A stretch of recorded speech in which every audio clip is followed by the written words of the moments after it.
ମୋ ନାଁ ହେଲା ପ୍ରିନ୍ସ ପ୍ରଣୀତ, ଷଷ୍ଠ ଶ୍ରେଣୀରେ ପଢ଼ୁଛି। ଆଜି ଏହି ଛୋଟ ପ୍ରକ୍ରିୟା ପ୍ରତି ମୁଁ ଏହା ବୁଝିବାକୁ ଚାହୁଁଛି କି ବିଲରୁ ଯେଉଁ ସବୁ ନଡ଼ା ମିଳୁଛି ତାହାଦ୍ୱାରା କିପରି ଭାବରେ କେଉଁ ଲାଭ ହୋଇପାରିବ।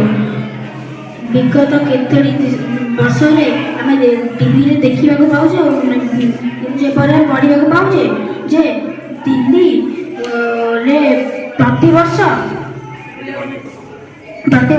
ବାୟୁ ପ୍ରଦୂଷଣର ମାତ୍ରା ବଢ଼ି ବଢ଼ି ଯାଉଛି। କାରଣ ପଞ୍ଜାବ ହରିୟାଣାର ଲୋକ ଚାଷୀ ଭାଇମାନେ ବିଲରୁ ଧାନ ଅମଳ ହେଲା ପରେ ନଡ଼ାମାନଙ୍କୁ ସେଠାରୁ ନ ଉଠାଇ ସେଇଠାରେ ଜାଳି ଦେଉଛନ୍ତି। ଯେହେତୁ ଜାଳି ଦେବା ଦ୍ୱାରା ବାୟୁ ପ୍ରଦୂଷଣ ହେଉଛି। ଆଜି ମୁଁ ଏଇ ଛୋଟ ପ୍ରକ୍ରିୟା ଦ୍ୱାରା ବୁଝେଇବାକୁ ଚାହୁଁଛି ସେଇ ନଡ଼ାମାନଙ୍କୁ ଯଦି ନ ଜାଳି କିପରି ଭାବରେ ଲାଭ ପାଇପାରିବା। ପ୍ରଥମେ ନଡ଼ାମାନଙ୍କୁ ଟ୍ରକ୍ ସାହାଯ୍ୟରେ ଆଣି ଏଠି ରଖିବା। ଜେସିବି ଦ୍ୱାରା ଅଲୋଡ଼ କଲା ପରେ ଏହାକୁ ଜେସିବିରେ ମଧ୍ୟ ଏଇ ଚାମ୍ବରରେ ଆଣିକି ରଖିପାରିବା।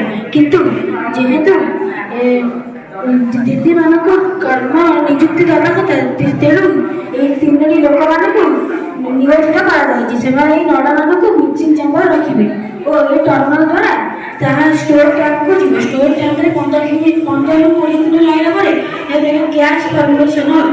ତାହା ଗ୍ୟାସ୍ ଟ୍ୟାଙ୍କକୁ ଆସିବ। ଗ୍ୟାସ୍ ଟ୍ୟାଙ୍କକୁ ଆସିଲା ପରେ ସେଠାରୁ ସେ ଗ୍ୟାସ୍ ମାନେ ପରିଫାଇ ହେବେ। ପରିଫାଇ ହେଲା ପରେ ସେ ଗ୍ୟାସ୍ ମାନଙ୍କୁ ଏଲ୍ପିଜି ଗ୍ୟାସ୍ ଟ୍ୟାଙ୍କକୁ ନିଆଯିବ। ସେଠୁ ଦୈନନ୍ଦିନ କର୍ମ ପାଇଁ ଏହି ଗାଡ଼ି ଦ୍ୱାରା ପଠାଯିବ ଓ ଯେଉଁ ସବୁ ୱେଷ୍ଟ ମାନେ ବଢ଼ିଯିବେ ସେମାନଙ୍କୁ ଏହି ଟର୍ମିନାଲ ଦ୍ୱାରା ଫର୍ନେସ୍ରେ ଆଣି ରଖିବାକୁ ପଡ଼ିବ। ସେଠାରେ କିଛି ପାଣି ମିଶାଇ ସେଠାକୁ ହିଟ୍ ପ୍ରୟୋଗ କରିବାକୁ ପଡ଼ିବ। ହିଟ୍ ପ୍ରୟୋଗ କଲା ଦ୍ୱାରା ସେଠୁ ଏକ ଗ୍ୟାସ୍ ଫର୍ମେସନ୍ ହେବ। ସେ ଗ୍ୟାସ୍ ଦ୍ୱାରା ଟର୍ବାଇନ୍ ଘୁରିବ। ଟର୍ବାଇନ୍ ଘୁରିବା ଦ୍ୱାରା ଇଲେକ୍ଟ୍ରିସିଟି ମିଳିପାରିବ। ଏହି ପ୍ରକ୍ରିୟା ଦ୍ୱାରା ଆମେ ଏଲ୍ପିଜି ଗ୍ୟାସ୍ ଓ ଇଲେକ୍ଟ୍ରିସିଟି ମଧ୍ୟ ପାଇପାରିବା। ଓ ଏହି ନଡ଼ାମାନଙ୍କ ସାହାଯ୍ୟରେ ଆମେ ଗୋପାଳନ ଗୃହ ମଧ୍ୟ ଖୋଲିଛି, ଯାହାଦ୍ୱାରା ଗାଈମାନଙ୍କୁ ଖାଇବାକୁ ମଧ୍ୟ ଦିଆଯାଉଛି ଓ ଏହି କର୍ମଚାରୀମାନଙ୍କୁ ରହିବା ପାଇଁ ନିଜେ ଏକ ଘର ଦିଆଯାଇଛି ଓ ସେମାନଙ୍କ ଯିବା ଆସିବା ପାଇଁ ଗାଡ଼ି ମଧ୍ୟ ଅଛି। ସେମାନଙ୍କ ଭଲ ମତ ବୁଝିବା ପାଇଁ ଏଠି ସିକ୍ୟୁରିଟି ମଧ୍ୟ ରଖାଯାଇଛି। ଯେହେତୁ ଏଇଟା କାରଖାନା, ଏଠାରେ କାର୍ବନ ଡାଇଅକ୍ସାଇଡ୍ ମାତ୍ରା ଅଧିକ, ତେଣୁ ସେହି କାର୍ବନ ଡାଇଅକ୍ସାଇଡ୍ର ମାତ୍ରା କିଛିଟି ମାତ୍ରାରେ କମାଇବା ପାଇଁ ଏଇଟା ଗଛ ପୋତା ଯାଇଛି। ଏହି ପରିବେଶକୁ ସୁନ୍ଦର ଦେଖାଯିବା ପାଇଁ କିଛି ଫଳ ଗଛ ମଧ୍ୟ ରଖାଯାଇଛି।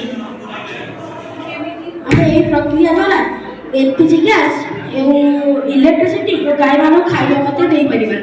ଏହିଭଳି ଭାବରେ ନଡ଼ାମାନଙ୍କୁ ଏହିଭଳି ଲାଭ ମୂଲ୍ୟ ପାଇପାରିବା।